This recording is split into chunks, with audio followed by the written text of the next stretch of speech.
আসসালামু আলাইকুম রহমতুল্লাহ তাআলা আযজা ওয়া জাল্লা ওয়া বারাকাতুহু নাহমাদুহু ওয়া নুসাল্লি ওয়া নুসাল্লিমু আলা রাসূলিহিল কারীম আম্মা বা'দ।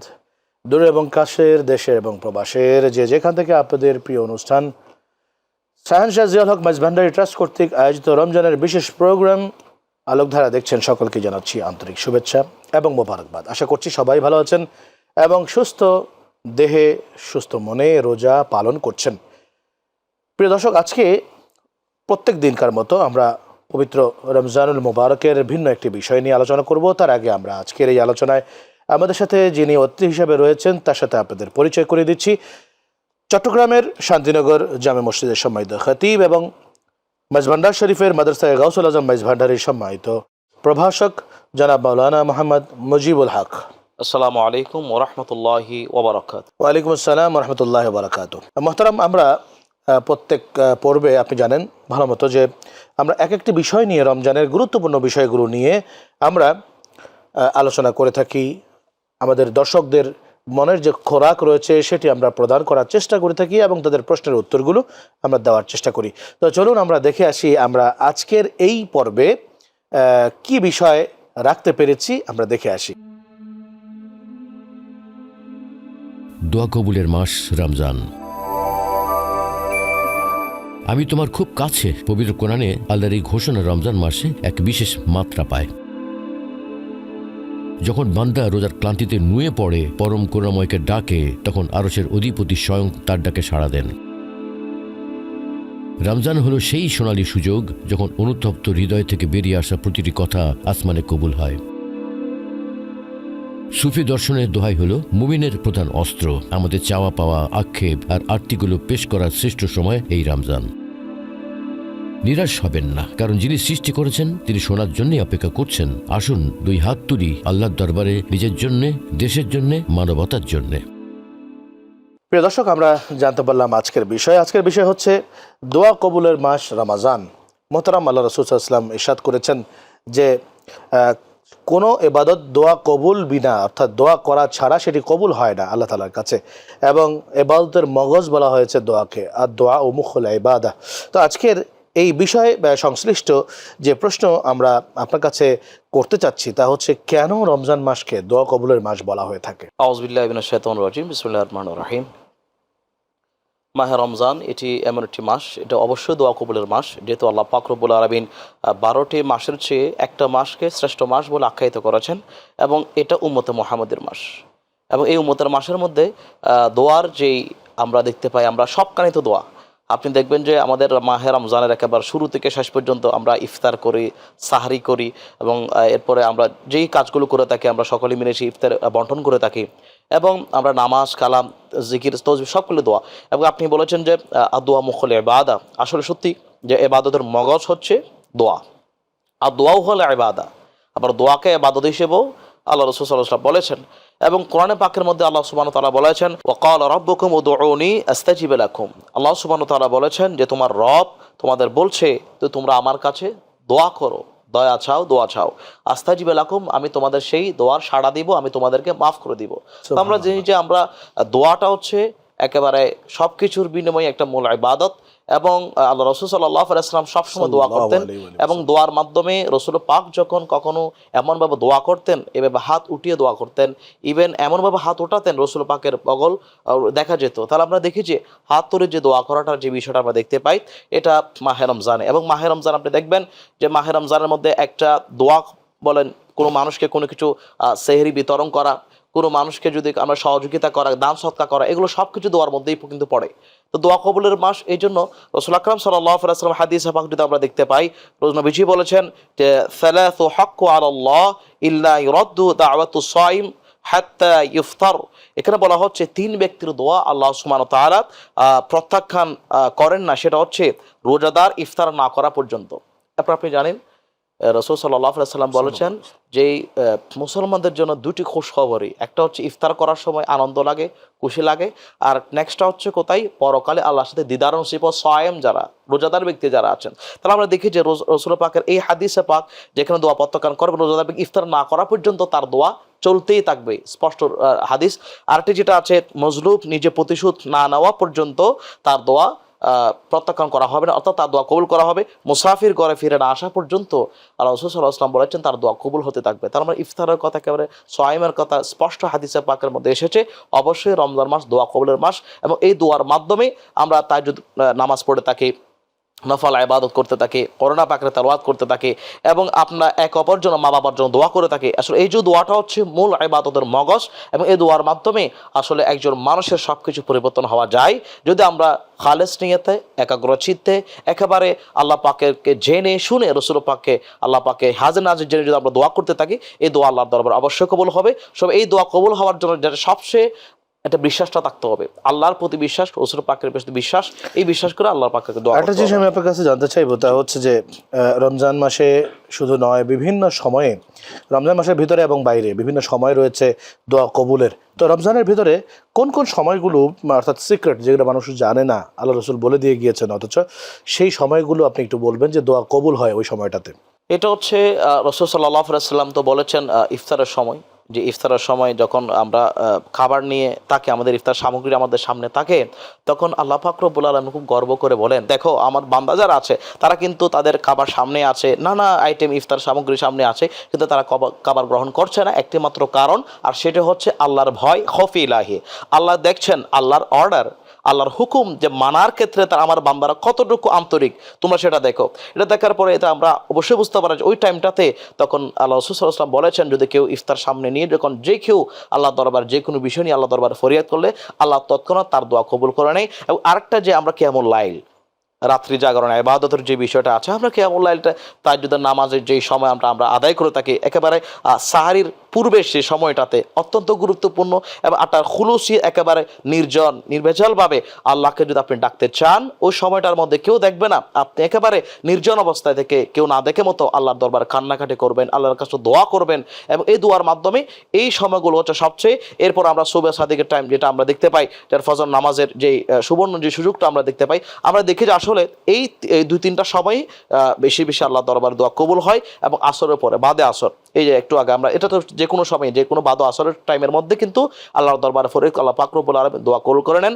এই মাহে রমজানের রোজা, সাহারি বলেন, সব কিছুর মধ্যে আল্লাহ পাক এই দোয়া কবুলের মধ্যম বেশিরভাগ সময় রেখেছেন, এবং আমরা যদি আমরা সেই দোয়া করতে থাকি আল্লাহ পাকের দরবারে, অবশ্যই অবশ্যই আমাদের দোয়া কবুল হবে। আপনাকে অসংখ্য ধন্যবাদ। প্রিয় দর্শক, আমরা আমাদের অনুষ্ঠানের দ্বিতীয় সেগমেন্ট তথা নবী ও রাসূলদের জীবনীতে চলে যাচ্ছি।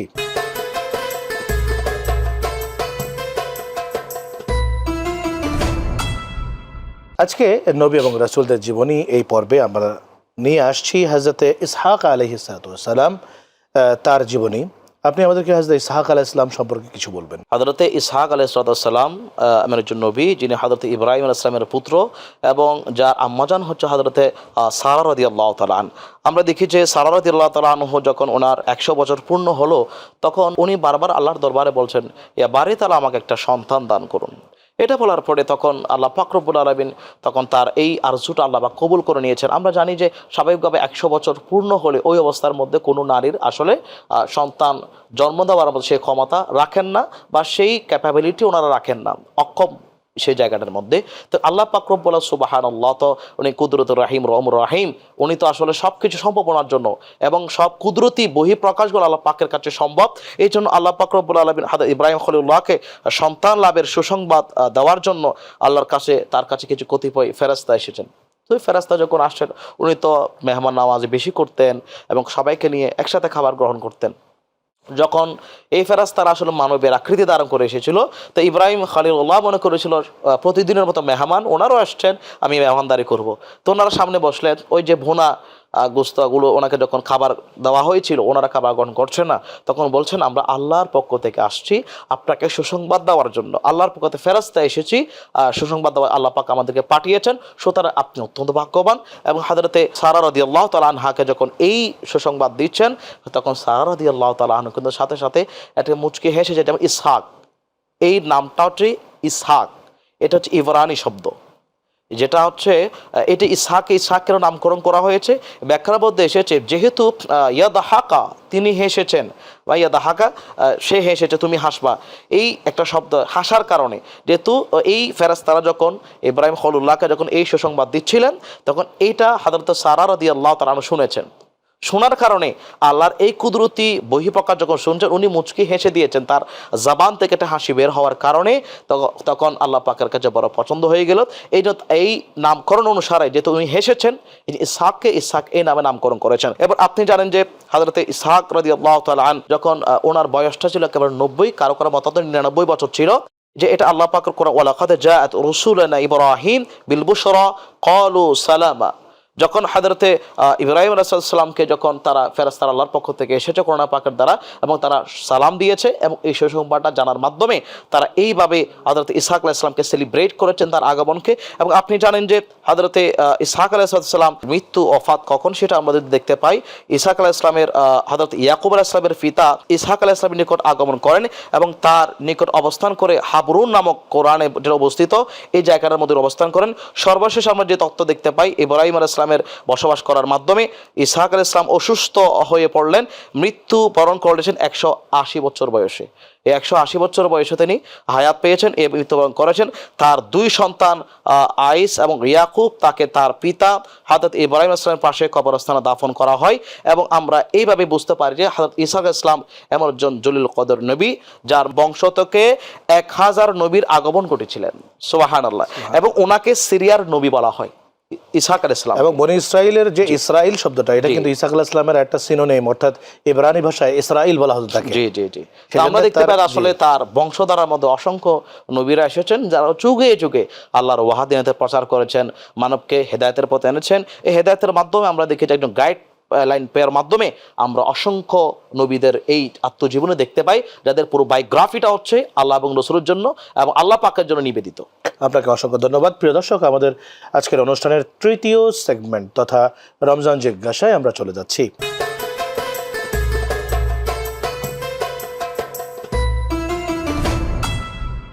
মোহতারাম, রমজানের উপরে আমাদের অনেকগুলো মাসলা মাসাইলের বিষয় থাকে, যেগুলো আমাদের দর্শকদের অবশ্যই জানা উচিত। বিকজ অনেকেই রমজানের সেই সমস্ত মাসলাগুলো সম্পর্কে না জানার কারণে রোজাগুলো ভেঙে যেতে পারে কিংবা রোজার ক্ষতি সাধন হতে পারে।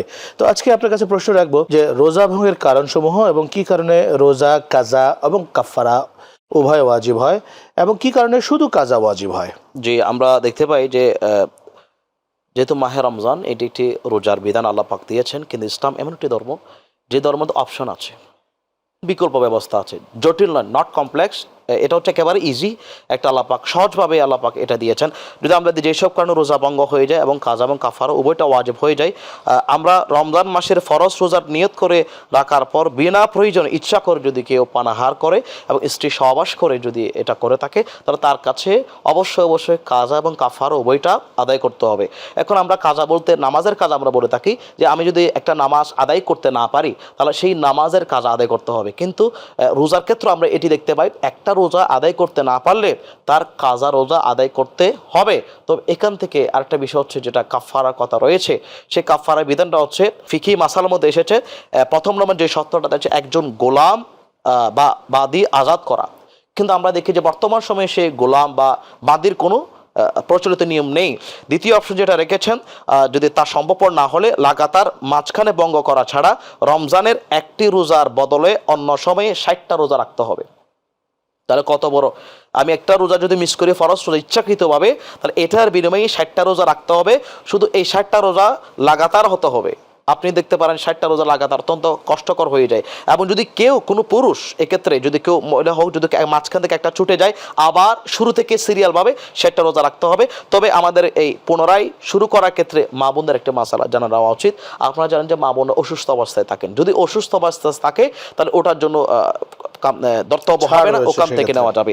তো আমরা দেখি যে এবার আসেন, যেসব কারণে রোজা ভঙ্গ হয়ে যায়, শুধু কাজা ওয়াজিব হয়ে যায়। আমরা রোজা রাখার ক্ষেত্রে কমন মিস্টেক আমরা যেটা বলি, অনেক কিছু ভুল হয়ে যায় অজান্তে, বা আমরা দেখতে পাই কোনো রোজাদার রোজা অবস্থায় ইচ্ছা করে কোনো অখাদ্য বস্তু, যেমনটা হচ্ছে মাটি গাছ বা অন্য কোনো কিছু যদি পানাহার করে বসে, তাহলে তাকে অবশ্যই এটা কাজা আদায় করতে হবে, কাফারা দিতে হবে না। 2 নম্বর আমরা যেটা দেয়, অনেক সময় এটা আমরা অজু করার সময় কুলি করি। আসলে রমজান মাসের দিনের বেলায় কুলি করার সময় সতর্ক, কিন্তু কুলি করার সময় যদি আমাদের সেই পানিও যদি ভিতরে প্রবেশ হয়ে যায়, সেই ক্ষেত্রে আপনাকে অবশ্যই কাজা আদায় করতে হবে।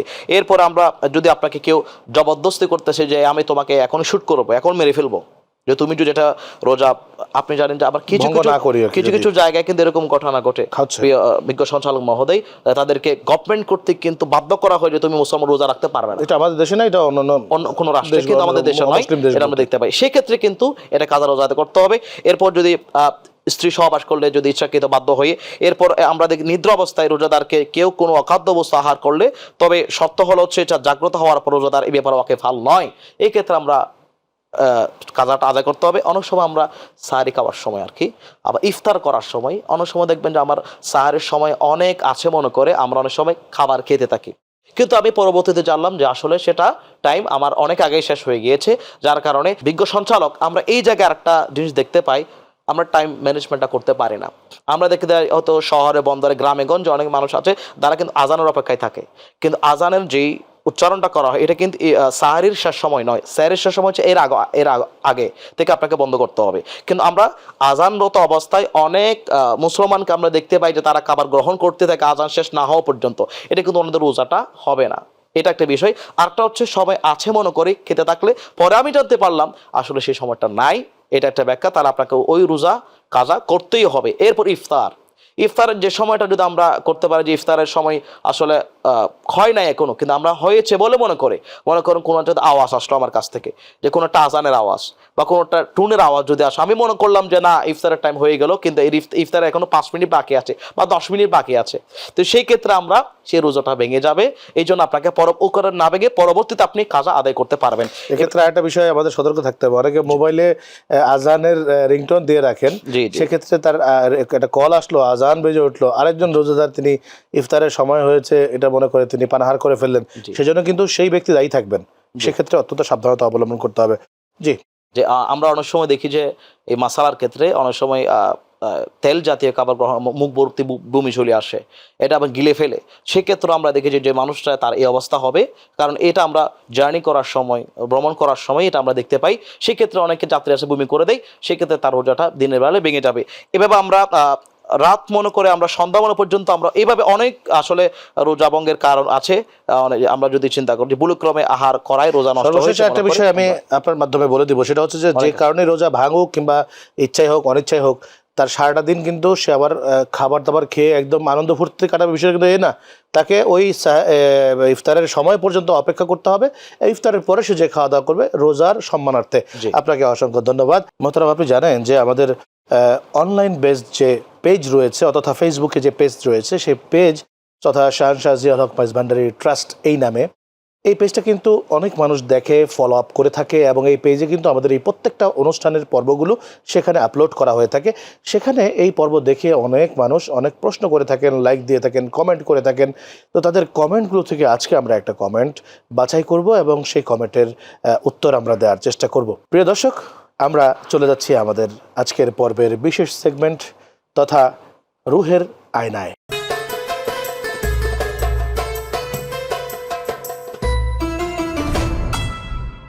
রুহের আয়নায় আজকের এই পর্বে আমরা বাছাই করেছি যে সমস্ত ভাইয়েরা আমাদের শাহনশাহ জিয়াউল হক মাইজভান্ডারি ট্রাস্ট এই পেজে আমাদের এই অনুষ্ঠান দেখে তারা কমেন্ট করেছেন বা প্রশ্ন করেছেন বিভিন্ন বিষয়ে, তাদের কমেন্টগুলোর মধ্য থেকে আজকে একটা কমেন্ট আমরা পড়ে শোনাবো এবং সেই কমেন্টের উত্তর দেওয়ার চেষ্টা করব। আজকে চট্টগ্রাম থেকে এক ভাই আমাদেরকে প্রশ্ন করেছেন, কোরআন তেলাওয়াত কি কেবল হরফ পড়া নাকি অন্তরে বা অন্তঃকরণে মহান আল্লাহ রাব্বুল আলামিনের বাণীকে শোনা এবং বোঝার চেষ্টা করা? এই উত্তরটি আমি আপনার কাছ থেকে জানতে চাচ্ছি। ধন্যবাদ আমার প্রিয় ভাই, যে আপনি প্রশ্নটা করেছেন। সেটা হচ্ছে আসলে আমরা দেখি যে কোরআন পাকের আয়াতের তেলাওয়াত করা এবং সেটাকে কর্ণকুহরে মনের পর্যন্ত কীভাবে পৌঁছানো যায়, আমরা স্বাভাবিকভাবে চিন্তা করে দেখি যে কোরআন তেলাওয়াতের মাধ্যমটা শুধুমাত্র মুখের মধ্যে নয়, এটাকে যাতে হৃদয় গ্রাহী হয় এবং অন্তরকরণে দেখা দিতে পারে সেই বিষয়টা খেয়াল রাখতে হবে। এবং আমি ফারুক আজম রাদিয়াল্লাহু তাআলা আনহুর একটু উদাহরণ দিয়ে আমি শেষ করছি। সেটা হচ্ছে ফারুক আজম রাদিয়াল্লাহু তাআলা আন কোরআন পাকের আয়াত তেলাওয়াত করতে ওয়াইজা সুহুফ নুশিরাত, এই আয়াতে পাক যখন তেলাওয়াত করেছেন তার আমলনামাগুলো খুলে দেখানো হবে, তখন ফারুক আজম রাদিয়াল্লাহু তাআলা আন সাথে সাথে বেহুশ হয়ে গেলেন। তাহলে এটা কি আসলে? এটার মাধ্যমে এটা বুঝতে পারে কোরআন তেলাওয়াতের শুধু ঠোঁটের মধ্যে নয়, অন্তর্হৃদয়ে গ্রাহী হয়ে একাগ্র চিত্তে মনে প্রাণে দিলে এটাকে ধারণ করেছেন হৃদয়ঙ্গম করার মাধ্যমে। এরকম একটা তাসির তার মধ্যে সৃষ্টি হয়েছে। এই জন্য আমাদের সকলের উচিত আসলে কোরআন পাক শুধুমাত্র তেলাওয়াতের মাধ্যমে এটা তর্জমা, এটার অনুধাবন চিন্তা করে গবেষণা করে যাতে আমরা এটা হৃদয়ের মাধুরী করতে পারি, তাহলে আমরা ইনশাআল্লাহ কোরআন পাকের তেলাওয়াতের মধ্যে আমরা সেই প্রেমে ডুবে যেতে পারবো ইনশাআল্লাহ। আপনাকে অসংখ্য ধন্যবাদ। বিজ্ঞ সঞ্চালক, আপনাকেও ধন্যবাদ। প্রিয় দর্শক, আমরা এতক্ষণ যাবৎ মাওলানা মুজিবুল হক সাহেবের কাছ থেকে অত্যন্ত সুন্দর করে তিনি আমাদেরকে রোজার যে মাস, সেই মাসে দোয়া কবুলের মাস, সেটার ব্যাপারে তিনি আমাদেরকে এনহ্যান্স করলেন এবং সেই সাথে সাথে কোন কোন সময়গুলোতে রোজার এই টাইমে দোয়া কবুল হতে পারে সেটা তিনি আমাদেরকে জানিয়েছেন। সেই সাথে হযরত ইসহাক আলাইহিস সালামের জীবনী এবং রোজা ভঙ্গের কারণসমূহ, কাজা কাফারা কখন আদায় করতে হবে, কখন শুধু কাজা আদায় করতে হবে, সে সম্পর্কে তিনি আমাদেরকে বেশ গুরুত্বপূর্ণ কিছু তথ্য দিয়ে আমাদেরকে অত্যন্ত উপকৃত করলেন। সেজন্য আপনাকে অসংখ্য ধন্যবাদ জানাচ্ছি। আপনাকেও ধন্যবাদ। প্রিয় দর্শক, আল্লাহ রাব্বুল আলামিন যেন আজকের এই আলোচনার উপরে আমাদের সকলকে আমল করার এবং সকলকে ইস্তেকামত রাখার তৌফিক দান করেন। আমিন। ওয়াসসালামু আলাইকুম ওয়া রাহমাতুল্লাহি তাআলা ওয়া বারাকাতুহু।